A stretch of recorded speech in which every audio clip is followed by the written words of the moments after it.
Dezembro 3, lendo a história de Deus. Romanos capítulos 1 a 4 e Atos capítulo 20, versículos 1 a 3. Romanos capítulo 1. Paulo, servo de Cristo Jesus, chamado para ser apóstolo, separado para o evangelho de Deus, o qual ele prometeu previamente por meio dos seus profetas nas Escrituras Sagradas, acerca do seu filho que, segundo a natureza humana, era descendente de Davi e que, mediante o Espírito de Santidade, foi declarado com poder Filho de Deus pela ressurreição dentre os mortos, Jesus Cristo, o nosso Senhor. Por meio dele, recebemos graça e apostolado para chamar todos os gentios à obediência da fé por causa do seu nome. E vocês também estão entre os chamados para pertencerem a Jesus Cristo. A todos que estão em Roma, amados de Deus, chamados para serem santos, graças e paz a vocês da parte de Deus, o nosso Pai e o nosso Senhor Jesus Cristo. Paulo anseia visitar a igreja em Roma. Primeiramente, dou graças a Deus por meio de Jesus Cristo por todos vocês, porque a fé de vocês é proclamada em todo o mundo. Deus, a quem sirvo de todo o coração pregando o evangelho do seu Filho, é minha testemunha de como constantemente me lembro de vocês nas minhas orações. Peço agora, pela vontade de Deus, finalmente me seja aberto o caminho para que eu possa visitar vocês. Anseio vê-los a fim de compartilhar algum dom espiritual para fortalecê-los, isto é, para que vocês e eu sejamos mutuamente encorajados pela fé. Não quero que sejam ignorantes, irmãos, quanto ao fato de que muitas vezes planejei visitá-los para colher algum fruto entre vocês, como também entre outros gentios, mas fui impedido até o presente momento. Sou devedor tanto a gregos como a bárbaros, tanto a sábios como a ignorantes. Por isso, estou disposto a pregar o evangelho também a vocês que estão em Roma. Não me envergonho do evangelho, porque é o poder de Deus para a salvação de todo aquele que crê, primeiro do judeu e depois do grego. Porque no evangelho é revelada a justiça de Deus, uma justiça que, do princípio ao fim, é pela fé, como está escrito: o justo viverá pela fé. A ira de Deus contra a humanidade. Portanto, a ira de Deus é revelada dos céus contra toda a impiedade e injustiça dos homens que supriram a verdade pela injustiça, pois o que de Deus se pode conhecer é revelado entre eles, porque Deus lhes revelou. Pois desde a criação do mundo, os atributos invisíveis de Deus, o seu eterno poder e a sua natureza divina, têm sido vistos claramente, sendo compreendidos por meio das coisas criadas, de forma que tais homens são indesculpáveis, porque, tendo conhecido a Deus, não o glorificam como Deus, nem lhe renderam graças. Pelo contrário, os seus pensamentos tornaram-se fúteis e o coração insensato deles se obscureceu. Embora eles afirmem ser sábios, tornaram-se tolos e trocaram a glória de Deus imortal por imagens feitas à semelhança do homem mortal, bem como de aves, quadrúpedes e répteis. Por isso, Deus entregou a impureza sexual aos desejos do coração deles para desonrarem o corpo deles entre si. Trocaram a verdade de Deus pela mentira, adorando e servindo a criatura, em lugar do Criador, que é bendito para sempre. Amém. Por causa disso, Deus entregou a paixões vergonhosas. Até as mulheres trocaram a relação sexual natural por outra contrária à natureza. Da mesma forma, os homens também, tendo deixado a relação sexual natural com a mulher, se inflamaram em desejo uns pelos outros. Homens com homens cometeram atos vergonhosos e receberam em si mesmo o castigo merecido para sua perversão. Além do mais, visto que desprezaram o conhecimento de Deus, o próprio Deus os entregou a uma disposição mental reprovável para praticarem o que não deviam. Tornaram-se cheios de toda sorte de injustiça, maldade, cobiça e depravação. Estão cheios de inveja, homicídio, rivalidades, engano e malícia. São bisbilhoteiros, caluniadores, inimigos de Deus, insolentes, arrogantes e presunçosos. Inventam maneiras de praticar o mal, desobedecem aos pais, são insensatos, desleais, insensíveis, sem misericórdia. Embora conheçam o justo decreto de Deus de que as pessoas que praticam tais coisas mereçam a morte, não somente continuam a praticá-las, mas também aprovam aqueles que as praticam. Romanos capítulo 2. O justo juízo de Deus. Portanto, você que julga os outros é indesculpável, pois condena você mesmo naquilo que julga, visto que você que julga pratica as mesmas coisas. Entretanto, sabemos que o juízo de Deus contra os que praticam tais coisas é conforme a verdade. Assim, quando você, um simples homem, o julga, mas pratica as mesmas coisas, pensa que escapará do juízo de Deus? Ou será que você despreza as riquezas da bondade, da tolerância e da paciência dele, não reconhecendo que a bondade de Deus o leva ao arrependimento? Contudo, por causa do seu coração obstinado e do seu arrependimento, você está acumulando ira contra você mesmo para o dia da ira de Deus, quando se revelará o seu justo julgamento. Deus retribuirá a cada um conforme o seu procedimento. Ele dará vida eterna aos que, persistindo em fazer o bem, buscam glória, honra e imortalidade.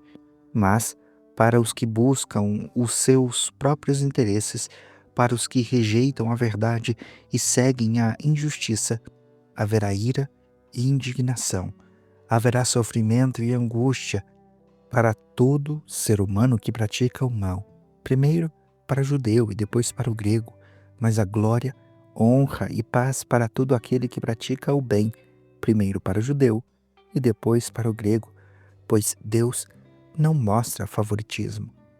Todo aquele que pecar sem a lei, também sem a lei, perecerá, e todo aquele que pecar sob a lei, pela lei, será julgado, porque não são os que ouvem a lei que são justos diante de Deus, mas os que praticam a lei é que serão declarados justos. De fato, quando os gentios que não têm a lei praticam naturalmente o que ele ordena, tornam-se lei para si mesmos, embora não possuam a lei. Mostram que as exigências da lei estão gravadas no coração deles. Disso dão testemunho também à sua consciência e aos pensamentos deles, ora acusando-os, ora defendendo-os. Isso tudo se verá no dia em que Deus julgar os segredos dos homens por meio de Jesus Cristo, conforme o meu evangelho o declara. Os judeus e a lei. Agora, se você se diz judeu, apoia-se na lei e orgulha-se de Deus. Se você conhece a vontade dele e aprova o que é superior, porque é instruído pela lei, se você está convencido de que é um guia de cegos, luz para os que estão em trevas, instrutor de insensatos, mestre de crianças, tendo na lei a forma do conhecimento e da verdade, então, você que ensina os outros, não ensina você mesmo? Você que prega contra o roubo, rouba? Você que diz para não adulterar, adultera? Você que abomina ídolos, rouba os templos? Você que se orgulha da lei, desonra a Deus ao transgredir a lei? Pois, como está escrito, o nome de Deus é blasfemado entre os gentios por causa de vocês. A circuncisão, de fato, tem valor se você praticar a lei. Se você, porém, é um transgressor da lei. A sua circuncisão já se tornou incircuncisão. Se aqueles que não são circuncidados obedecem aos preceitos da lei, não serão eles considerados circuncidados? Aquele que é incircunciso por natureza, cumprindo a lei, condenará você, que tendo a lei escrita e a circuncisão, é transgressor da lei. Não é judeu quem o é apenas exteriormente, nem a circuncisão, a que é meramente exterior e física. Não, judeu é quem o é interiormente, e circuncisão é a do coração, pelo Espírito, não pela lei escrita. Tal pessoa não recebe louvor dos homens, mas de Deus. Romanos 3. A fidelidade de Deus. Que vantagem há, então, em ser judeu ou que valor há na circuncisão? Muito, em todos os sentidos. Em primeiro lugar, porque aos judeus foram confiadas as palavras de Deus. Que importa se alguns deles não quereram? A incredulidade deles anulará a fidelidade de Deus? De maneira nenhuma. Seja Deus verdadeiro e todo homem mentiroso, como está escrito, para que sejas justificado nas tuas palavras e prevaleças quando fores julgados. Mas, se a nossa injustiça revela a justiça de Deus, que diremos? Que Deus é injusto por aplicar a sua ira? Falo em termos humanos. De maneira nenhuma. Se fosse assim, como Deus poderia julgar o mundo? Contudo, se por meio da minha mentira a verdade de Deus se mostra supremamente grande para a sua glória, porque então sou condenado como pecador? Por que não dizer como alguns caluniosamente afirmam que dizemos? Façamos o mal para que nos venha o bem? A condenação dele é justa. Ninguém é justo. Que concluiremos então? Temos alguma vantagem? De maneira nenhuma. Já demonstramos que ambos, judeus e gregos, estão todos debaixo do pecado. Como está escrito, não há nenhum justo, nenhum sequer. Não há ninguém que entenda, ninguém que busca a Deus. Todos se desviaram, tornaram-se juntamente inúteis. Não há ninguém que faça o bem, não há nenhum sequer. A garganta deles é um túmulo aberto, com a língua enganam.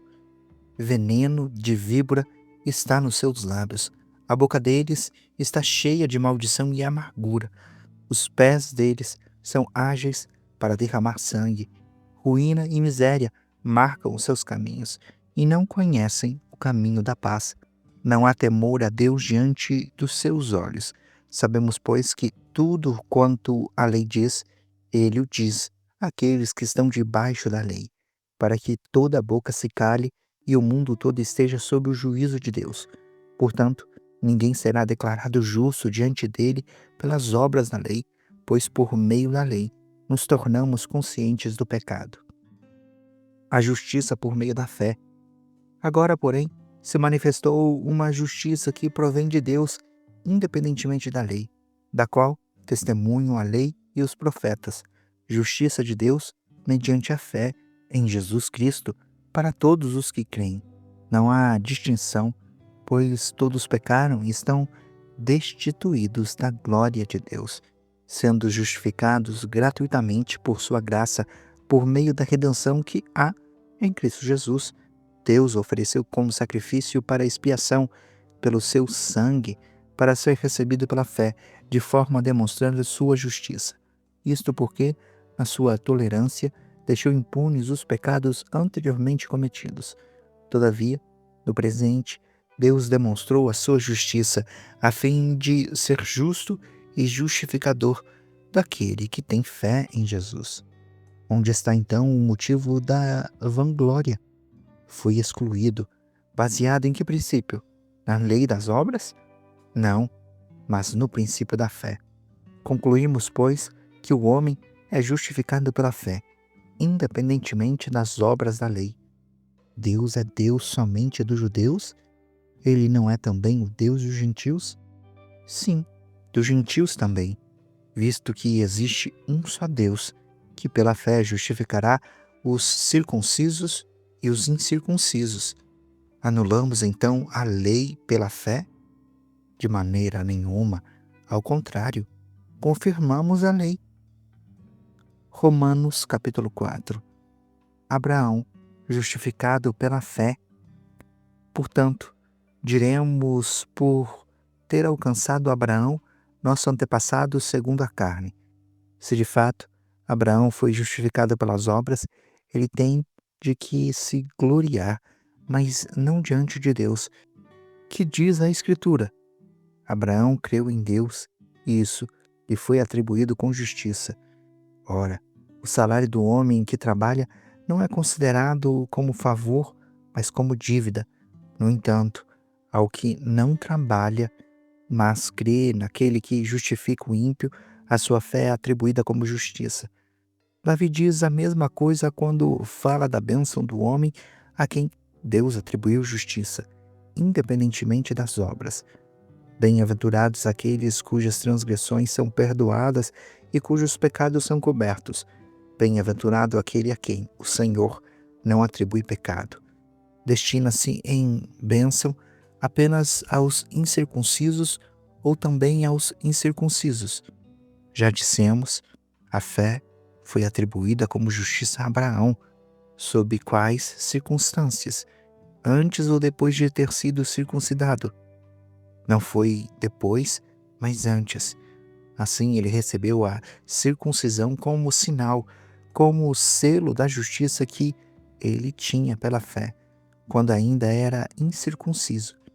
Portanto, ele é o pai de todos os que creem, ainda que não tenham sido circuncidados, a fim de que a justiça fosse atribuída também a eles. Ele é igualmente o pai dos circuncisos, que não somente são circuncisos, mas que também andam nos passos da fé que teve Abraão, o nosso pai, antes de passar pela circuncisão. Não foi mediante a lei que Abraão e a sua descendência receberam a promessa de que ele seria herdeiro do mundo, mas mediante a justiça que vem da fé. Pois, se os que vivem pela lei são herdeiros, a fé foi anulada e a promessa invalidada, porque a lei produz a ira, mas onde não há lei, não há transgressão. Portanto, a promessa vem da fé, para que seja de acordo com a graça e seja garantida a toda a descendência de Abraão, não apenas aos que estão sob o regime da lei, mas também aos que têm a fé de Abraão. Ele é o pai de todos nós, como está escrito: eu os constituí pai de muitas nações. Diante disso, Abraão creu em Deus, aquele que dá vida aos mortos e chama as coisas que não existem como se existissem. Abraão, contra toda esperança, em esperança creu, tornando-se assim pai de muitas nações, como foi dito a seu respeito. Assim será a sua descendência. Sem esmorecer na fé, reconheceu que o seu corpo já estava sem vitalidade, porque tinha aproximadamente 100 anos de idade e que o ventre de Sara já estava sem vigor. Mesmo assim, não deixou de crer na promessa de Deus, mas foi fortalecido em sua fé e deu glória a Deus, porque estava plenamente convencido de que ele era poderoso para cumprir o que havia prometido. Como consequência, isso lhe foi atribuído como justiça. Agora, não está escrito lhe foi atribuído somente por causa dele, mas também por nossa causa, a quem Deus atribuirá justiça, a nós que cremos naquele que ressuscitou Jesus, o nosso Senhor, dentre os mortos. Ele foi entregue à morte pelas nossas transgressões e ressuscitou pela nossa justificação. Atos capítulo 20, versículos 1 a 3. Paulo viaja pela Macedônia e pela Grécia. Quando o tumulto cessou, Paulo mandou chamar os discípulos e, depois de encorajá-los, despediu-se e partiu rumo à Macedônia. Viajou por aquela região encorajando os irmãos com muitas palavras e por fim chegou à Grécia, onde ficou 3 meses. Quando estava prestes a embarcar rumo à Síria, os judeus fizeram uma conspiração contra ele. Por isso, resolveu voltar pela Macedônia. Você acabou de acompanhar a Bíblia 365, lendo a história de Deus.